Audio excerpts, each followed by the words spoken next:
Hello and welcome back to a new season of The Whiteout from In The Snow. I'm Emily Sarsfield and I'm here, of course, with my co-host, ski expert, Rob Stewart. What an intro, eh? How are you doing, Rob? Yeah, I'm really good, Emily. How are you? You good? Yeah, really good. I mean, it's definitely feeling like winter is in the air. It was pretty cold on the journey here. It was. And also, it's looking to be a pretty good season. What do you think? I'm really excited. I mean, obviously last season we did a couple of the Whiteout shows in Zoom style, which was great, but it's great to be back in studio and I'm looking forward to going skiing for the first time since March 2020. Really looking forward to that in 2 weeks' time. We have got the news, Rob, and I know you could sit here and chew my ear off for 20 minutes about what's been going on in the world, or longer, but you've basically got 60, 90 seconds. Over in the Alps, there's several new infrastructure projects going on that have been completed. In the Three Valleys, Lemon Weir has built a new ski lift. It's one of the world's fastest, and it's going to open up a whole load of new terrain in Lemon Weir, which is great news. In Cortina, in the Dolomites, there's a new gondola that is linking up Cortina with the Celeronda circuit for the first time, and they've invested over 130 million euros in that project. And in Switzerland, Grindelwald, there's a new Eiger Express lift, which was opened last winter. Obviously this year it will be the first time we Brits can get to try that out, and that will really transform the Grindelwald side of the Jungfrau ski region. It's a double V-way cableway, and it links the Manneken ski area up with Grindelwald and also the Eiger ski area up with Grindelwald as well. So great news there.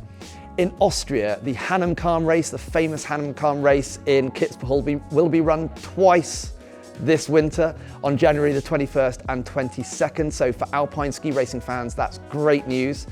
Looking forward to that. And there's just this one other story that I have to mention. A guy called Paul Bennett ran the London Marathon wearing ski boots this year, and he did it in a record time of 5 hours, 30 minutes and 20 seconds. That's 7 seconds faster than the previous record. And he raised £8,000 for charity as well. So congratulations, Paul. That was a really amazing effort. So what about what's happening closer to home? Yeah, so obviously last winter in Scotland, there was fantastic snow conditions in January, which people in Scotland could benefit from. But for this winter, the Nevis range has invested £4 million in new facilities there that will really enhance the area and really improve things for years to come. But even closer to home, a little bit more for me, maybe in London, which I might be interested in. Yeah, there's a new restaurant that's opened in Stratford, by the Olympic Park there, called Haugen. And I checked it out, I went up there a few weeks ago. It's amazing, it's a huge place, but it's alpine and themed and inspired. And they've got a great menu, nice selection of wines as well. So with the ski season nearly here, Megan, tell me, what is it like? I mean, am I going to get my skis pretty soon or what?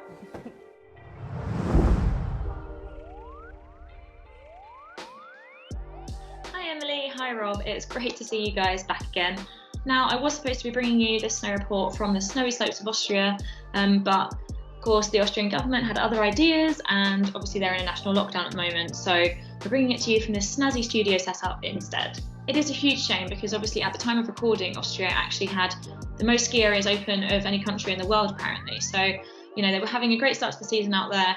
Some resorts have stayed open, for day trippers and locals, but for the rest of us, it's going to have to be a few more weeks until we can enjoy those incredible snowy slopes. The good news is though, that there is more snow in the forecast for sort of the majority of the European Alps and the Pyrenees in particular. I believe it's actually already snowing in the Pyrenees, so that's fantastic news. And even Scotland might get a few snowflakes over the next few days, so we'll have to keep an eye on that one. It's great timing, as last weekend saw many major ski areas across Europe open for the first time. They've had cold temperatures, they've got great man-made snow there, so they were able to open a decent amount of terrain, which just must have been fantastic. The opening was something of a milestone for many resorts really, and I think probably quite an emotional affair, because for resorts in France, Italy, Germany, it was actually the first time they've been able to open in over 2 years now, obviously because of COVID. So it must have just been an incredible atmosphere out there on the slopes. So let's see how they're finding it. We've just had this in from Henry Drews, who was lucky enough to be out in Val Thorens for their opening weekend. Skiers and snowboarders are back with a vengeance, or a passion, for the opening weekend of the season in Val Thorens. The conditions here are, well, it's quite hard underfoot. It's a little bit chillier than it was yesterday. It was wall-to-wall sunshine yesterday. Today, a little bit chillier and a little bit fresher, harder underfoot, and it's all on man-made snow. But you know what? It's more than enough on the 11 piece which are open to get people loving it, getting their legs working again. It's just so good to be back in what feels like a sense of normality. Now that's great to see. Now to quickly mention conditions across the pond, resorts in the US have been having a tricky time of it lately. Temperatures have been quite warm and there's not been much recent snowfall. So while some areas are open, others have had to actually push back their opening dates a little bit. So fingers crossed for them that there's some more snow in the coming 2 or 3 weeks. Up in Canada though, it's quite a different story. Resorts over there have reported some of the biggest snowfalls in the world over recent weeks. So I think they've had just over 1/2 metre. So for this time of the year, that's incredibly impressive. With more snow forecast and temperatures set to stay really cold, it's looking incredibly good for Canada at the moment. And it's very good timing because obviously Whistler looks to open in the next few days. Lake Louise is planning to have the first speed alpine events of the season there this weekend. So fingers crossed for them that all goes swimmingly and they have a fantastic start to this winter. So to sum up, happy skiers out on the slopes, decent snow in the forecast, ski areas continuing to open. I love it when the season comes together. Back to you guys. So I've been meaning to ask you, Emily, what are your plans for this winter season? Don't know what my full season plans are as yet, but I'll definitely be out in Maribel with the family at Christmas. Nice. It'll be amazing. Nice. And what about you? Yeah, a couple of work-related trips before Christmas, and then I'm in Leger in the French Alps. But actually, I'm going to try and get out to Maribel, the Alpine World Cup Finals in March, 16th to 20th of March. It's the the end of the season for the ski racers, and apparently they've built a new black run there for the slalom and GS races, so that's going to be interesting. But there's lots going on in the French Alps this winter, and we are going to explore just a few things that you can do out there if you're thinking about crossing the Channel this winter season. Le Plang is turning 60 years old this year, and Serre Chevalier turning 80 years old this winter as well. So fantastic anniversaries for those two resorts. Fantastic achievements, and I'm sure there'll be some awesome celebrations going on. Yeah, a lot going on, and I think the resorts have upped their game when it comes to sort of non-skiing activities as well. It's not just about skiing and snowboarding.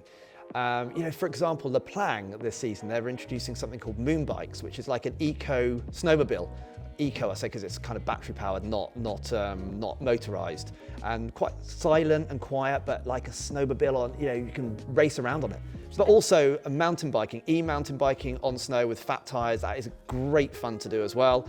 And then there's ski touring and splitboarding, obviously still growing in popularity. And some resorts have marked touring trails now where you can actually go up there very, in safety and controlled environments, and you don't have to ski or snowboard off-piste again on the way down, for example, if you don't want to. Stuff like that. Because I know that the ESF, that are called School Francais, they are kind of doing more sessions and stuff which take you away from the beaten track and take you touring and stuff like that. They've got something else as well, haven't they, this year, which is... There's a new initiative for kids called the Team Étoile, which is basically focused on free ride, freestyle skiing and getting kids into competitive skiing as well.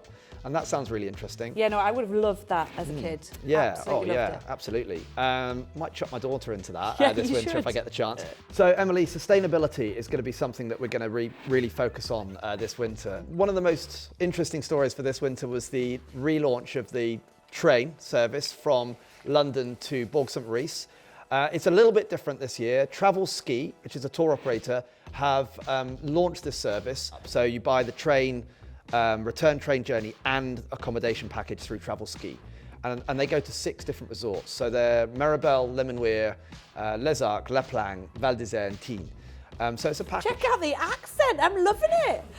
Oh, well, well, obviously, my French is perfect. No, we're going off on a tangent now. Stop. Yeah, so it's awesome news that the ski train's back. We were actually looking in to do it for this Christmas, to go out to Maribel. So, yeah. Nice. Yeah, well, also, later on this season, we are doing a special on that Travel Ski Express train in the Whiteout. So, yeah, look out for that. So, other than the train, there's a lot of other green developments which are happening, which we need to mention. Obviously, we've got Serre Chevalier becoming the first ski area in the world to produce its own electricity, but they're continuing to develop with wind, solar and turbine power. They seem to be on track for their goals of producing 50% of their electrical power by 2025 and reduce their carbon footprint by 50% by 2030. That's pretty impressive. It is impressive, but they're not the only French resort to be, taking this stuff on board. And there's loads of French resorts that have recently got the flocon vert, including Morzine, Les Arcs and Le Grand Bornand, for example. Flocon vert, green snowflake, it's the badge that's says you're doing great work on the sustainability side, and I'm sure other resorts will come on board with that as well. That's great to see. Now let's kind of address the elephant in the room, the C word.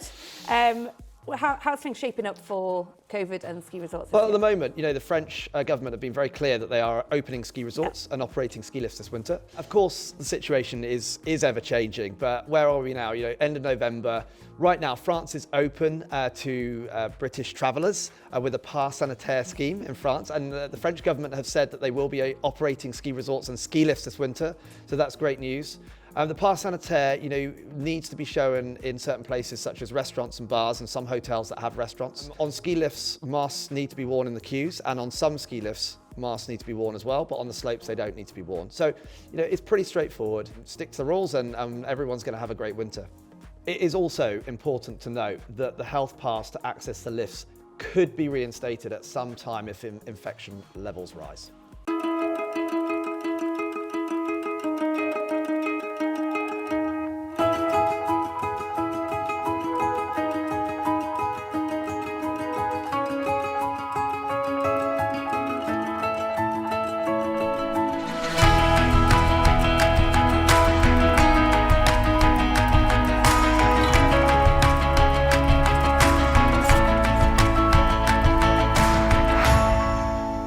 So we've missed out on a fair bit of mountain time in the last couple of years, and we're all desperate to get back out there. So you've got a few tips for us, haven't you? Yeah, I have. I mean, I've been talking to the guys at Ski Weekends actually about really maximising your time on the slopes and how they deal with that. It's a short break specialist operator. I think one of the key things is accommodation. Yeah. Ski in, ski out? Ski in, ski out. Obviously, if you're only there for a few days, let's not worry about taking buses in resorts. But yeah, ski in, ski out is really important. But even more key, I think, is the type of accommodation. If you're on a self-catered holiday, it obviously takes a lot of time up. Even just thinking about whether you're going to go out or not. If you've got a catered chalet to go to a hotel, with half board, it's just going to make things a lot easier and quicker for a short break trip. So it's worth doing that. And also, obviously, if we look at travel, we kind of want to be getting the early flight or the last flight out, get that extra time on the slopes. Yeah, I mean, obviously, people are pretty savvy travellers, but check the regional airports, all the flight routes and things. For example, look at the airports in the Alps that are going to be a short transfer time to the resort. So for example, like Geneva, those Port de Soleil resorts are pretty close, right? They're relatively close. So they would be an ideal destination if you're flying into Geneva, for example. I mean, with transfers, you could rent a car, but sometimes that can take time at the airport. Another option is if you're in a group, a private group transfer can be very effective, and you won't have that hanging around at the airport kind of thing on a private transfer like that. So that can be the best option. Finally, just to say, I caught up with the Ski Weekends guys. They've been operating short breaks for 30 years now, and they really know their stuff. And I think the most important thing of all is to book with an operator that really understands short break ski holidays, so you can just get it spot on. You don't need to worry about anything. My favourite part of the show, the gear section. Obviously, a lot of brands couldn't make it to the National Snow Show this year. So I think you're going to take us through, with my help, some of the new, exciting, amazing clothing that we might see on the slopes this winter. Yeah, I mean, obviously new season means new gear, and that's very exciting for self-confessed gear geeks like us. And immediately this season we've seen sort of a bit of a trend emerging. You might be able to see behind me some very distinctive one pieces. So I think we're going to be seeing a lot of these on the slopes this winter, and we've brought along a couple of our favourites. So Rob, let's start off with the Willy Finder. From Basically, this is the Willy Finder. Interesting name. It is called the Willy Finder because of this unique zip here, which is obviously very handy if you need to go to the loo when you're on the slopes, which does happen. If you need to, I think I'll be all right. Yeah, sure, fair enough. 2 colourways, this one here and the rhubarb and custard. I love this. It's a one piece, obviously, with this special zip in. But do they just look good, or Well, are I they? mean, they're fairly technical. You know, waterproof and breathable fabric, 10-10. So, you know, certainly good enough for being out in the mountains in the snow. And I mean, lots of pockets. Yeah. Tape zips, it looks like. Yeah, no, I mean, it's well made. You can see, you know, the zip quality and everything is very, very good. Yeah, and I mean, they've got quite a good sustainability story, these guys. For every Willy Finder outfit that you buy, they recycle its weight in ocean-bound plastic and plant native trees to sort of neutralise the carbon impact of the outfit. So, I mean, that's definitely something really, really positive. It is. So available from willyfinder.com. Be careful if you search that in Google. £250. I think that is good value. Yeah, can see you in one of those on the slopes this year. I'm up for it. So, Megan, one ski. We grab this one here. Yeah, I mean, these guys are just sort of the OGs of the one-piece ski suit. They've been doing this for years. They're always such great quality, always fantastic designs. And this year, I believe they've sort of taken it up a level. Yeah, they have. So they've introduced what they call a climate technology, which essentially is a very simple zip that runs from the pants part of the one ski to the jacket. And this enables you to remove the pants. And the idea behind this is that, you know, if you've got a one-piece suit, it's all very well, it's great to have. But actually, if you want to go out in the evening, you need a separate jacket. Well, now you don't. So the one ski actually becomes a two ski. So you can remove the trousers section after you've been skiing or snowboarding and head out in the evening with your jacket. It's actually a really, really good idea. It's a great idea. Ever thought about the idea of needing sort of just a jacket for the daytime? It's a proper jacket, you know, really strong zip. It's got this fur-lined hood as well. It's £400 and it's available from oneski.com. Perfect. And I mean, I've noticed that this year they're also doing their first ever kids line as well. How cute is this? That's nice. Absolutely love this. And all the kids designs also come in matching adult styles. So for someone like me, I just find that adorable. I mean, I don't even have kids, but I want to buy one of these.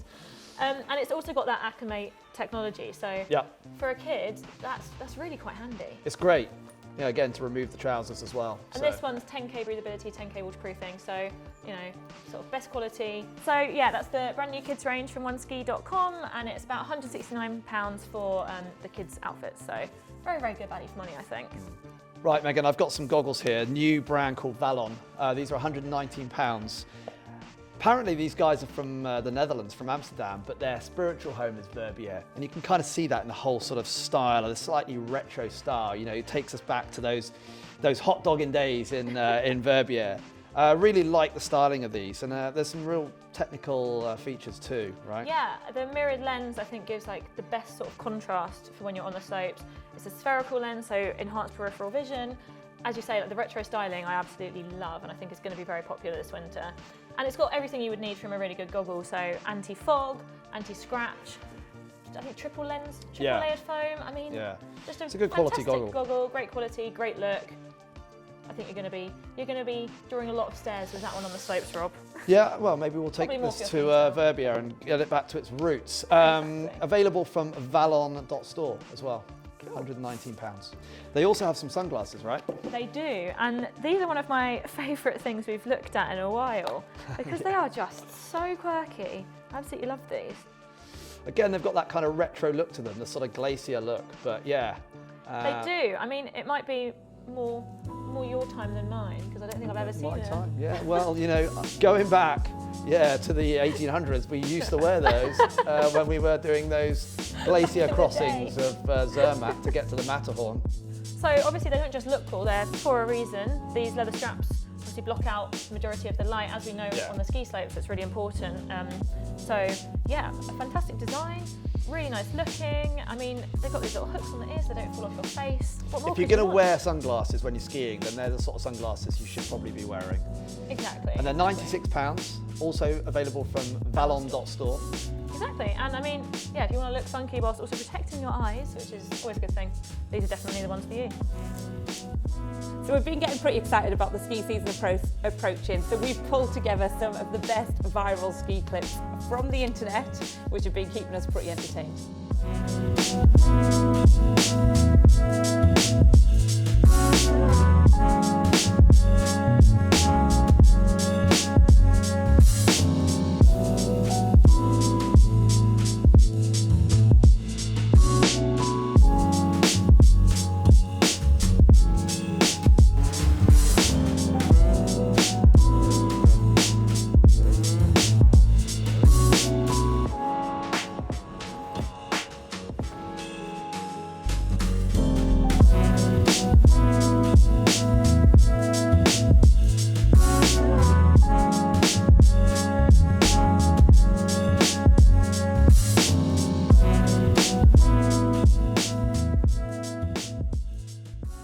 Ah, brilliant.